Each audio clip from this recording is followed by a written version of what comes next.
Humans are often called the naked ape, but that description is wrong. In many parts of the body, humans still have a surprisingly similar density of hair follicles to chimpanzees.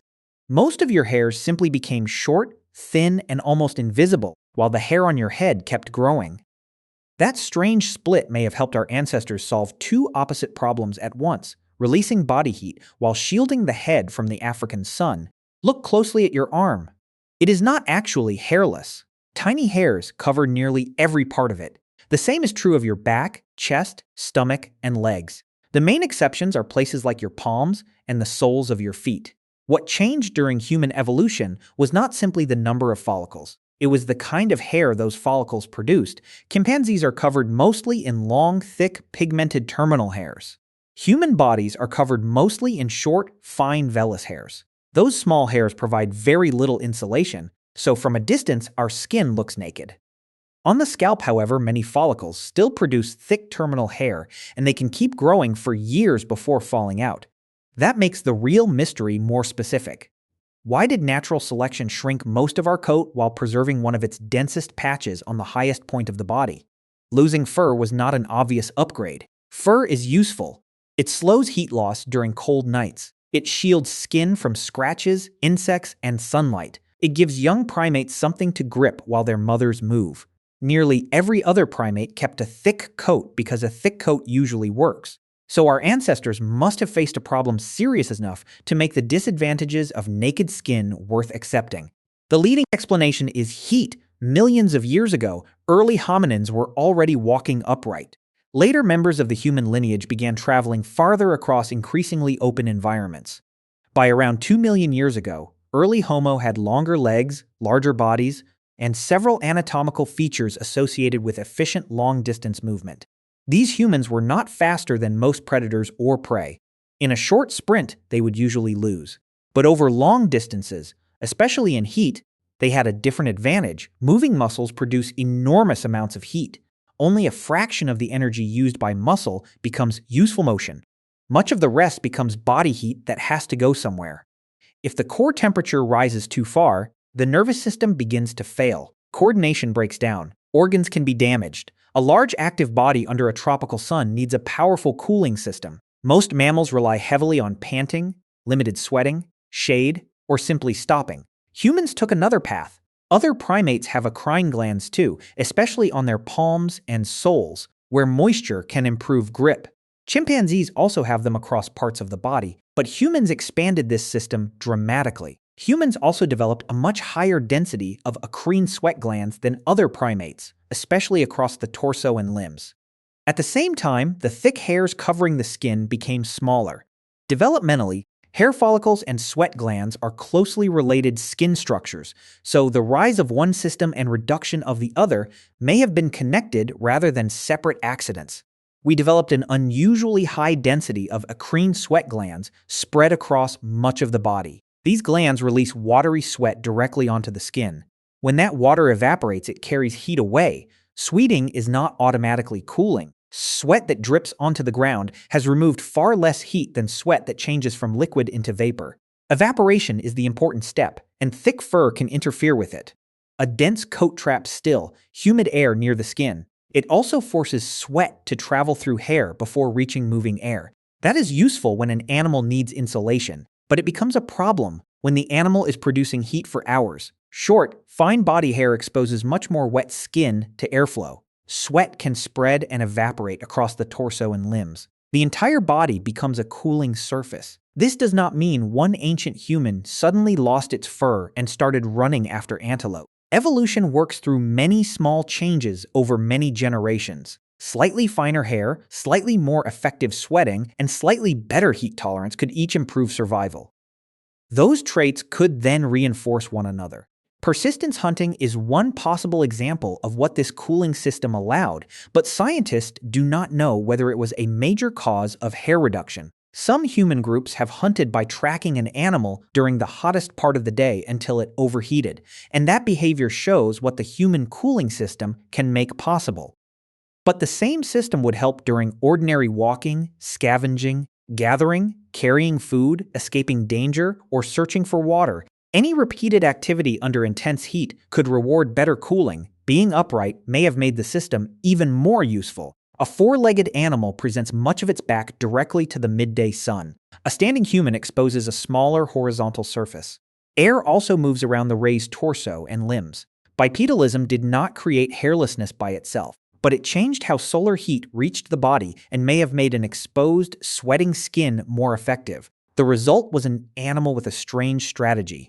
Instead of carrying insulation everywhere, humans carried water and spent it as coolant. That strategy was powerful, but expensive. Heavy sweating loses water and salts. A human can cool itself while moving in conditions that force many mammals to stop, but only if that human can eventually drink.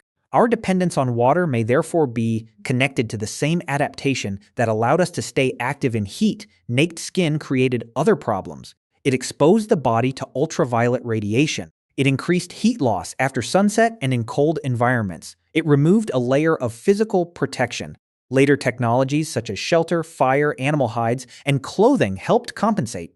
But the major reduction of body hair probably began long before tailored clothing existed.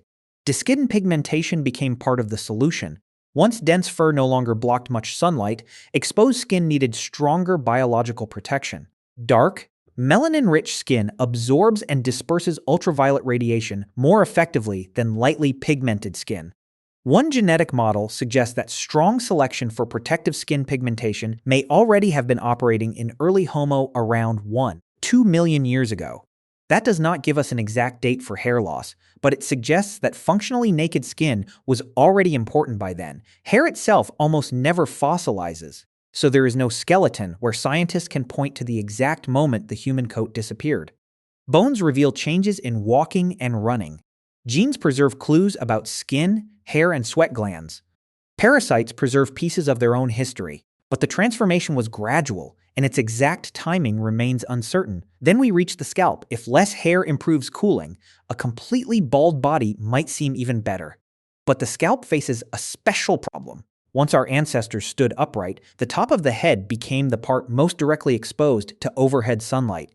Beneath that surface sat an organ that is extremely vulnerable to overheating. A bare scalp can release heat well when the surrounding air is cooler than the skin. Under direct tropical sun, however, it can also absorb a large amount of incoming solar energy. The body would then need to produce additional sweat just to remove heat that entered through the head. Scalp hair changes that balance.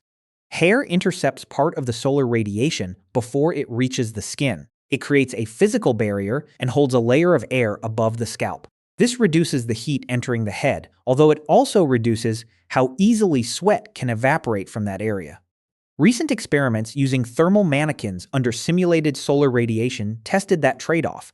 The researchers compared a bare scalp with straight, moderately curled, and tightly curled hair. All of the hair types reduced solar heat gain. Tightly curled hair provided the strongest protection in those tests because its shape held much of the hair away from the scalp, creating a thicker airspace while still blocking radiation. The important result was not that hair makes the head colder in every situation.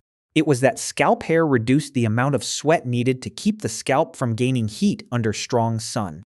Instead of cooling incoming heat after it entered the body, the hair prevented part of that heat from arriving. That may explain why evolution produced opposite surfaces on the same animal. The broad torso and limbs needed to dump internally generated heat. The small, upward-facing scalp needed protection from external solar heat. Fine body hair helped one job. Dense scalp hair helped the other. This may also help explain why human scalp hair can grow much longer than the body hair of other primates. Hair length depends largely on how long each follicle remains in its active growth phase. Human scalp follicles can stay in that phase for years. Body hair follicles switch out of it much sooner. A longer scalp coat could provide more shade around the head, neck, and parts of the face, although the exact evolutionary history of extreme hair length is still debated. Hair texture matters too. Tightly curled hair is common in populations with deep ancestry in hot, high radiation regions, and experimental work shows a plausible thermal advantage. But modern human hair varies enormously. Straight, wavy, curled, tightly curled, thick, fine, dark, and light forms reflect a long history of migration, genetic drift, natural selection, and possibly sexual selection. No single explanation accounts for every head of hair alive today. Thermoregulation is also probably not the whole story behind body hair reduction. Fewer thick hairs may have left less habitat for ticks, lice, and other parasites. Naked skin makes some parasites easier to notice and remove. Smooth, visible skin may also have become a signal of health when choosing mates. These ideas are not necessarily competitors. A trait can begin spreading because it improves cooling and later be strengthened because it reduces parasites or influences attraction. That is why scientists are careful with this question. There is no preserved, prehistoric skin showing every step. There was probably no single cause, no exact generation, and no moment when one furry species gave birth to a naked one. The human body became less insulated through a long interaction between climate, movement, sweating, sunlight, disease, behavior, and social choice. And we never became truly hairless. We kept eyebrows and eyelashes. We retained thicker hair in the armpits and pubic region. Men often develop terminal hair on the face and torso after puberty. Each patch follows different hormones, growth cycles, and possible functions. Evolution did not erase the primate coat with one switch. It edited the coat region by region.